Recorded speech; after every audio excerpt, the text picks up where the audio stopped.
মা, তোমার বয়স বেশি হলেও তোমার ভিতরে এখনো অনেক টাইট। আমি একটু করলে আর পারবো না মা। মা, তোমার ভিতরে এত গরম কেন? আমার এটা তো পুড়ে যাবে। তোমার ভিতরে কি পানি ছেড়ে দিব? আমার কলিজার বন্ধুরা, তোমাদের জন্য নতুন আরও একটি সত্য ঘটনা নিয়ে এসেছি, আর তা আবার আপন মা ছেলের। বেশি কথা না বলে মূল ঘটনায় যায়। বন্ধুরা, আমার নাম নীলিমা মুখার্জি, বয়স 40 বছর। স্বামীর নাম নীলকান্ত মুখার্জি, বয়স 56 বছর। আর আমার ছেলের নাম নীলেশ মুখার্জি, বয়স 26 বছর। আমরা থাকি গ্রামে, মানে শহরতলিতে। স্বামী চাকরি করেন। আমার স্বামী দেখতে খুব সুপুরুষ। আমার বাবাই আমার স্বামীর চাকরির ব্যবস্থা করে দেন, আর সেই শর্তে সে আমাকে বিয়ে করে। আমার একটাই দোষ, তা হলো আমার গায়ের রং কালো। আমাদের বিবাহিত জীবন 20 বছর ভালোই চলছিল, কিন্তু সমস্যা হল স্বামীর বদলি হওয়ার পরে স্বামী শিলিগুড়ি থেকে কলকাতা বদলি হয়ে আসে। তারপর কুকর্মে ধরা পড়ে সে দ্বিতীয় বিবাহ করছে, যেটা আমি ও আমার ছেলে জানতে পারি কিছুদিন পর। এতে স্বামীর সাথে আমার তুমুল অশান্তি শুরু হয়। সে বাড়িতে খুব কমই আসে, কিন্তু আমার ছেলের কাছে আমাদের চলার মতো টাকা পাঠিয়ে দেয়। আমি ছেলের কাছে এই নিয়ে অনেক দুঃখ করি, তোর বাবা এরকম বেইমানি করতে পারল। আমি একটু শান্ত প্রকৃতির মহিলা, তাই স্বামীর সব অন্যায় মুখ বুজে সহ্য করে যাচ্ছি। 6 মাস হয়ে গেল স্বামী বদলি হয়ে এসেছেন, কিন্তু আমরা তার কুকর্ম জানার পর আর সে বাড়িতে রাত কাটায়নি। মাঝে মাঝে আসেন, কিন্তু থাকেন না, টাকা দিয়ে চলে যান। এতে আমি আমার ছেলেকে শুধু বলি, তুই একটা কিছু করতে পারলে ওর টাকা আমি খেতাম না। আমার ছেলে নীলেশ অনেক চাকরির পরীক্ষা দিয়েছে, কিন্তু কোনো সুরাহা হচ্ছে না। একদিন নীলেশ চাকরির খোঁজে বেরিয়েছে, আমাকে বলে গেছে যদি কোনো সাধারণ চাকরিও পায় তাও করবে। ইতিমধ্যে আমার ছেলে নীলেশের বাড়িতে পোস্ট লেটার আসাতে আমি তাড়াতাড়ি নীলেশকে ফোন করে বাড়ি আসতে বললাম। নীলেশ বলে, কেন, কি হয়েছে মা? আমি বলি, তোর কল লেটার এসেছে। নীলেশ আসছি বলে ফোন রেখে দিল। ছেলে বাড়ি ফিরতেই আমি ওর হাতে লেটারটি দিয়ে বললাম, কষ্ট সফল হয়েছে। নীলেশ বলল, ওমা কি আনন্দ, চাকরি কাছাকাছি, বাড়ি থেকে যেতে পারবো। আমি বললাম, ভগবান। আমার মুখের দিকে তাকিয়েছে। নীলেশ বলল, মা 10 জুলাই যোগ দিতে হবে। আমি বললাম, আর তো মাত্র 2 দিন বাকি। নীলেশ বলল, বাবাকে জানাব কি বলো? আমি বললাম, না, ওকে জানাবি না। আবার কি করে বসে তার ঠিক আছে? নীলেশ বলল, ঠিক আছে মা, তুমি যা বলবে তাই হবে। 2 দিন পর নীলেশ চাকরিতে যোগ দিল। 1 মাস কেটে গেল, মাইনে নিয়ে এসে আমার হাতে দিল। আমি খুব খুশি হলাম। নীলেশ ওর বাবাকে জানা, সেও নাকি খুশি হয়েছে। একদিন ওর বাবা বাড়িতে এলে আমাদের মধ্যে তুমুল ঝগড়া হলো। স্বামী আমাকে বলল, আমরা আইনিভাবে আলাদা থাকতে চাই, তুমি সই করে দাও বলে আমার হাতে পেপার ধরিয়ে দিল। আমি তখন ছেলেকে ডেকে বললাম, তোর বাবা এই বলছে, এখন তুই বল আমি কি করব? নীলেশ বলল, সই করে দাও, দরকার নেই বাবার, আজ থেকে তুমি আর আমি থাকব। এই বাড়িকার বাবার কি? আমি বললাম, না, আমার, তোর দাদু করে দিয়েছে আমার নামে। নীলেশ বলল, ঠিক আছে, সব দিয়ে দাও। আমি সাথে সাথে সই করে দিলাম। স্বামী কাগজ হাতে নিয়ে নীলেশকে বলল, তোর সাথে কথা আছে। নীলেশ বলল, কোনো কথা নেই, তুমি যাও, তুমি আমার মাকে ঠকিয়েছে, তোমার সাথে আর কোনো কথা নেই। ছেলের কথায় সে রেগে চলে গেল, আর আমি বুক ফুলিয়ে কাঁদতে লাগলাম। নীলেশ আমাকে সান্ত্বনা দিয়ে বলল, চিন্তা করছো কেন? আমি তো আছি। কিছুদিন পর একদিন রাতে দুঃখে কষ্টে আমার ভীষণ কান্না পায়, আর আমি কাঁদতে থাকি। ছেলে আমার কান্নার আওয়াজ শুনে আমার দরজায় নক করল, কিন্তু আমি দরজা খুললাম না। তারপর নীলেশের অনেক অনুনয় বিনয় করাতে আমি দরজা খুললাম। নীলেশ এসে বলল, কি হয়েছে মা, কাঁদছো কেন? আমি বললাম, ও কিছু না, এমনি, তুই যা, আমি ভালো আছি। নীলেশ বলল, মা আমার সত্যি করে বলো। আমি বললাম, কি বলবো, তোর বাবা আমাকে এভাবে ঠকালো, আমার একটাই দোষ, আমি কালো। নীলেশ বলল, কে বলেছে তুমি কালো? তোমার মতো কয়জন আছে? তুমি নিজেকে কালো ভাববে না। আমার মা অনেক ভালো ও সুন্দরী, রং সামান্য কালো থাকলে সে দেখতে ভালো না। তুমি মা সত্যি অনেক সুন্দরী, একদম বাবার কথা ভুলে যাও, আমি তো আছি। আমি বললাম, সে তো বুঝলাম, কিন্তু সবাই ভাবে আমার দোষ, তাতেই তোর বাবা ছেড়ে চলে গেছে। নীলেশ বলল, ছাড়ো তো, লোকের কথা কে কি বলে। আমি জানি আমার মা কেমন, আমার মায়ের মতো ভালো মা আর কেউ নেই। আমি তোমার ছেলে, তাতেও আমি গর্বিত। আমি বললাম, তুই আমার মন রাখার জন্য এসব বলছিস? নীলেশ বলল, একদম না মা, তুমি সত্যি খুব সুন্দরী। আচ্ছা, কাল তোমাকে আমার সাথে যেতে হবে। আমি বললাম কোথায়? নীলেশ বলল, যেখানে নিয়ে যাব সেখানে যাবে, কোনো কথা হবে না। আমি বললাম ঠিক আছে, নিয়ে যাস। নীলেশ আমাকে বিদায় বলে নিজের ঘরে গিয়ে শুয়ে পড়ল। পরের দিন সকালের খাওয়া শেষ করে নীলেশ আমাকে নিয়ে একটু দূরে একটা বিউটি পার্লারে গেল। 2000 টাকা খরচা করে আমাকে বাড়ি নিয়ে এল। আমি বললাম, আমার পিছনে এত টাকা খরচা করার কোনো মানে হয় না। নীলেশ বলল, তা জেনে তোমার কোন দরকার আছে? এবার একবার আয়নায় নিজেকে দেখো আর বলো সত্যি তুমি সুন্দর কিনা। আর শোনো, এখন থেকে একটু আধুনিক পোশাক পরবে, দেখি তোমাকে কে অসুন্দর বলে। আমি বললাম, কি আধুনিক পোশাক পরব? নীলেশ বলল, এই স্লিভলেস ব্লাউজ পরবে, তোমাকে লেগিংস ও কুর্তা কিনে দেব, তাই পরে বের হবে। আমি বললাম, যাহো, এগুলো এই বয়সে কি পরা যায়? নীলেশ বলল, আমার বসের বয়স 50-এর উপর, উনি নিয়মিত পরে আসেন, দারুণ লাগে দেখতে। আমি বললাম, সত্যি বলছিস? নীলেশ বলল, কেন তোমায় মিথ্যে বলবো? শোনো, শনি, রবি ও সোম আমার 3 দিন ছুটি আছে, ভাবছি একটু বেরিয়ে আসব। তো আমি বললাম, কোথায় যাবি? নীলেশ বলল, দেখি কোথায় যাওয়া যায়। আমি বললাম, ঠিক আছে, যাব। নীলেশ বলল, মা, তোমার জন্য অফিস থেকে আসার সময় লেগিংস ও কুর্তি নিয়ে আসবো আজকে, কিন্তু। আমি বললাম, কিন্তু কি? নীলেশ বলল, মাপ তো বলতে হবে দোকানদারকে। আমি বললাম, ও আমার উপরে 38 বুঝলি, আর কোমর 36 হিসাব করে নিয়ে আসবি। নীলেশ বলল, ঠিক আছে মা। পরের দিন নীলেশ অফিস থেকে সন্ধ্যে 7টায় বাড়ি ফিরল। আমি নীলেশকে টিফিন দিলাম। নীলেশ খেতে খেতে আমাকে বলল, মা, একটা পরো দেখি তোমার ঠিক আছে কিনা। আমি বললাম, এখনই পরব। নীলেশ বলল, সাইজ না হলে কাল পাল্টে নিয়ে আসবে, সেই জন্য পরো। আমি ঠিক আছে বলে রুমে নিয়ে গেলাম। কিছুক্ষণ পর লাল লেগিংস ও গোলাপি কুর্তি পরে নীলেশের সামনে আসলাম। নীলেশ বলল, মা, টাইট হচ্ছে না তো? আমি বললাম, সামান্য হচ্ছে, কিন্তু পরলে তো ছাড়বে। নীলেশ বলল, মা, তোমাকে যা লাগছে না, দারুণ লাগছে।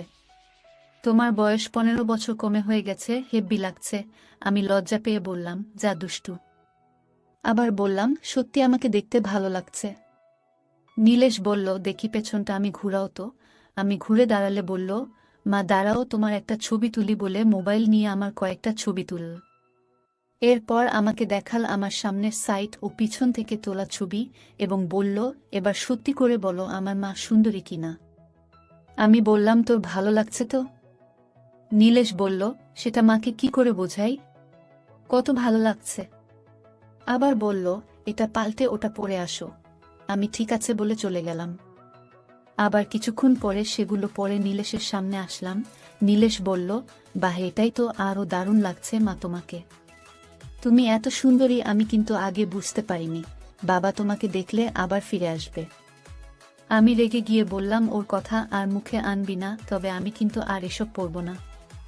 নীলেশ তখন কান ধরে বলল, ভুল হয়ে গেছে মা, তবে। আমি বললাম, তবে কি? নীলেশ বলল, তুমি এসব পরে বের হলে কিন্তু তোমার ছেলের বয়সীরা তোমার পিছু নেবে, বলে দিলাম, সাবধান থেকো। আমি বললাম, আবার ইয়ার কি হচ্ছে? নীলেশ বলল, না মা, সত্যি বলছি, তোমাকে দেখে আমার প্রেম করতে ইচ্ছা করছে। আমি নীলেশের কান ধরে বললাম, আবার ইয়ার কি হচ্ছে? নীলেশ বলল, সত্যি মা, তোমাকে দেবীর মতো লাগছে, তোমার রূপের পূজা করতে ইচ্ছা করছে। আমি লজ্জা পেয়ে বললাম, যা, কি আজেবাজে বকছিস? নীলেশ বলল, না মা, সত্যি বলছি। আমি বললাম, না, এগুলো খুলে রেখে আসি। নীলেশ বলল, না মা, খুলে রাখার দরকার নেই, পরে থাকো না, আমি একটু দেখি তোমাকে। আমি বললাম, অপরিষ্কার হয়ে যাবে না? তুই তো বললি ঘুরতে যাবি, তখন পরব। নীলেশ বলল, তাতে কি, তোমার ছেলে এখন চাকরি করে, লাগে আর একটা কিনে দেব। ও আচ্ছা, তোমার কি ভেতরে আর কিছু লাগবে? তুমি তো বলনি। আমি কিনতেও সাহস পাইনি। আমি বললাম, ভেতরের কি? নীলেশ বলল, আরে নিচে পড়তে হয় না। আমি বললাম, দুষ্টু দেখছি, সব খবর রাখিস, লাগবে তো? নীলেশ বলল, ঠিক আছে, আমি নিয়ে আসব। আমি বললাম, তুই কিনতে পারবি? দোকানে গিয়ে কি বলবি? নীলেশ বলল, সাইজ তো জানি, বলেই নিয়ে আসব। আমি বললাম, তোর লজ্জা করবে না? নীলেশ বলল, কেন কসের লজ্জা? আমি বললাম, দোকানদার যদি জিজ্ঞেস করে কার জন্য নেবেন? নীলেশ বলল, কেন বলবো মায়ের জন্য? আমি বললাম, হাদারাম মায়ের নাম না, অন্য কারো নাম বলবি, অন্য কারোর জন্য। নীলেশ ও ঠিক আছে বলে উঠে পড়ল। পরের দিন নীলেশ অফিস থেকে ফিরে সেগুলো কিনে এনে বাড়ি এসে আমার হাতে দিল আর বলল, পরে দেখো তো। আমি ঠিক আছে বলে সেগুলো নিয়ে একটু পরে শাড়ি পরা অবস্থায় ওর সামনে এসে বললাম, কি সাইজ এনেছিস? নীলেশ বলল, কেন 31? আমি বললাম, টাইট হয়ে যাচ্ছে, আমি হুক লাগাতে পারছি না। নীলেশ বলল, তবে কি করবে, কাল পাল্টে নিয়ে আসবো। আমি বললাম, তুই একটু হুকটা লাগিয়ে দে বলে পিঠ খুলে দিলাম আর নীলেশ ধরে আমার হুক লাগিয়ে দিল। কিন্তু ভীষণ টাইট অনুভব করলাম, তাই নীলেশের দিকে তাকিয়ে বললাম, পাল্টাতে হবে, এর চেয়ে বড় আনবি। নীলেশ পরের দিন আবার পাল্টে নিয়ে এসে আমাকে আবার পরতে বলল। আমিও পরে এসে বললাম, লাগিয়ে দে হুকটা। নীলেশ লাগিয়ে দিল আর বলল, মা এবার ঠিক আছে? আমি বললাম, হ্যাঁ ঠিক আছে, সুন্দর ফিট হয়েছে। নীলেশ বলল, ছেলেকে দেখাবে কি? আমি আঁচল নামিয়ে বললাম, দেখ বলে আবার ডেকে দিলাম। নীলেশ শুধু এক ঝলক দেখতে পেল। এবার নীলেশ বলল, মা নিচের ওটা ঠিক আছে? আমি বললাম, হ্যাঁ। তবে এই যে মায়ের জন্য করছিস, এসব বউ আসলে করবি তো? নীলেশ বলল, মা আমি বিয়ে করব না। আমি বললাম, পাগল ছেলে, তাই হয় নাকি? নীলেশ বলল, কেন হবে না, আমি না করলে কে কি করবে আমার? তারপর আমি ঘরে গিয়ে নাইটি পরে এলাম এবং বললাম, কোথায় যাবি বললি না তো? নীলেশ বলল, চলো কাল সারাদিনের জন্য কলকাতা ঘুরব। তুমি নিকো পার্ক, বিক্রিয়া, জাদুঘর গেছো? আমি বললাম, না, কোথায় আর গেলাম, আর কবে গেলাম? নীলেশ বলল, সারাদিনের জন্য যাব আর রাতের খাবার খেয়ে আসব। আমি বললাম, ঠিক আছে, শনিবার যাব, কাল বাদ পরশু কেমন? নীলেশ বলল, ঠিক আছে, তাই হবে। শনিবার আমরা দুজনে, মা আর ছেলে, রেডি হতে লাগলাম। নীলেশ জিন্স আর টি শার্ট পরল। আমি ওকে বললাম, আমি কোনটা পরব? নীলেশ বলল, লাল লেগিংস আর হলদে কুর্তি পরো।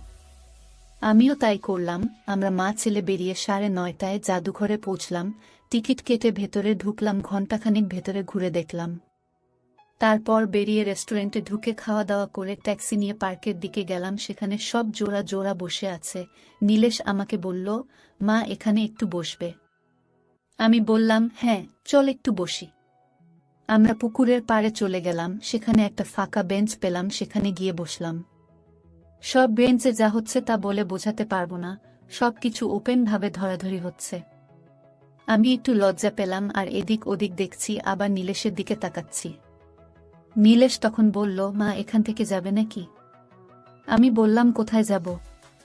নীলেশ বলল, ঠিক আছে তাহলে বস। আমি বললাম, নিরিবিলি জায়গা। কিন্তু? নীলেশ বলল, কিন্তু কি? আমি বললাম, না, এই যা হচ্ছে তাই বলছি। নীলেশ বলল, কি হচ্ছে? আমি বললাম, দেখতে পাচ্ছিস না কি হচ্ছে? নীলেশ বলল, ওদের কাজ ওরা করেছে, আমাদের কি? আমি বললাম, সে ঠিক আছে, দেখো ওই দিকে কোনায় এক বয়স্ক মহিলা আর একটা ছোট ছেলে কি করছে, এটা ঠিক না। নীলেশ বলল, বাদ দাও তো, ওদের মধ্যে কি সম্পর্ক? আমরা জানি নাকি? আমি বললাম, বয়সের একটা সামঞ্জস্য আছে তো। নীলেশ বলল, ভালোবাসা করতে বয়স লাগে না, মনের মিল হলেই হলো। আমি বললাম, তা ঠিক বলেছিস। নীলেশ বলল, চল একটু হাঁটি, ওই ঝোপের পাশ দিয়ে কি সুন্দর ছোট গাছ। আমি বললাম, যাবি? চল তাহলে। আমরা পাশের ঝোপের দিকে যেতেই যা দেখলাম তাতে মাথা ঘুরে গেল। এখানে এসব হয়? ছেলের সামনে আমার লজ্জা লাগল। দেখি ওই রকম বয়স্ক মহিলা একটা ছেলের সাথে ওপেনে খেলছে। আমরা ওদের পেরিয়ে যাওয়ার পর নীলেশ বলল, কি হচ্ছে সব মা? আমরা কি বেরিয়ে যাব? আমি বললাম, যাব, তবে এখন আর কোথায় যাব? নীলেশ বলল, অন্য পার্কে। আমি বললাম, ওখানেও এরকম হবে না, তার কি কোনো মানে আছে? নীলেশ বলল, সেটা অবশ্য ঠিক বলেছ, তবে কি আর করি, চল একটু ঘুরি বলে নীলেশ আমার হাত ধরে হাঁটতে লাগল। প্রায় প্রতিটা ঝোপের মাঝে ওপেন চলছে। আমি দেখছি, নীলেশ ও দেখছে। আমার হাত ঘামছে, তা দেখে নীলেশ বলল, মা কি হলো, এত ঘামছে কেন? আমি বললাম, যা গরম না, ঘেমে উপায় আছে? নীলেশ বলল, তোমার প্রায় সব জায়গায় ভিজে গেছে, তোমার কি শরীর খারাপ লাগছে? আমি বললাম, না, এমনি গরম তাই। নীলেশ বলল, তাহলে এক জায়গায় বসি। আমি বললাম, না, বসতে হবে না, বাড়ি চল, ট্যাক্সি ধর। নীলেশ বলল, ঠিক আছে, তো দুপুরের খাবার? আমি বললাম, বাড়ির কাছ থেকে বিরিয়ানি নিলে হবে।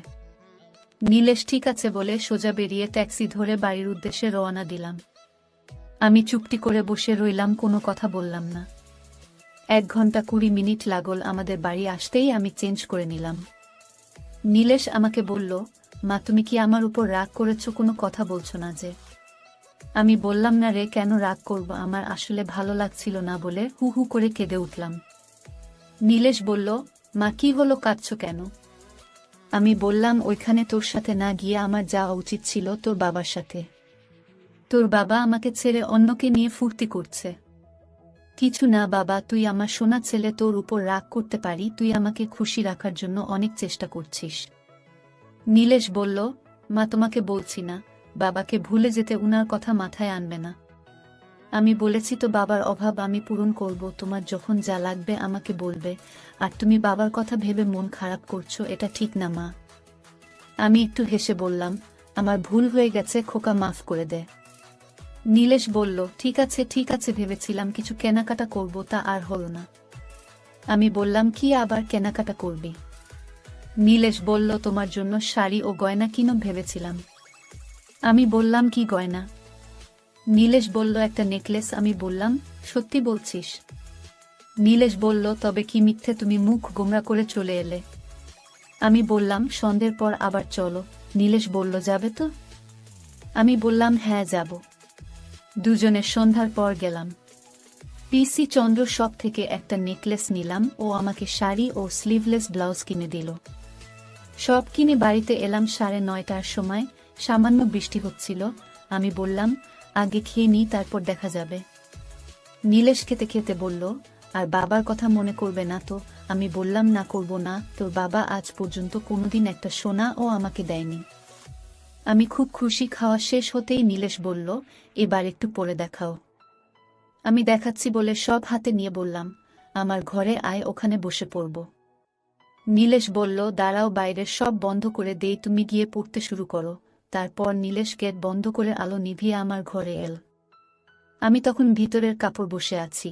নীলেশ আসতেই বললাম, হুকটা লাগিয়ে দে, মোটা শরীর তো হাতে পাই না। নীলেশ পেছন থেকে লাগিয়ে দিল আর আমার কোমল পিঠে আলতো করে হাত বুলিয়ে নিল।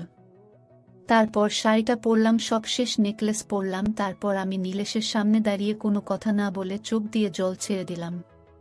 নীলেশ উঠে দাঁড়িয়ে আমাকে জড়িয়ে ধরে বলল, মা কি হলো, কাঁদছো কেন? বন্ধুরা, আজকের ভিডিওটা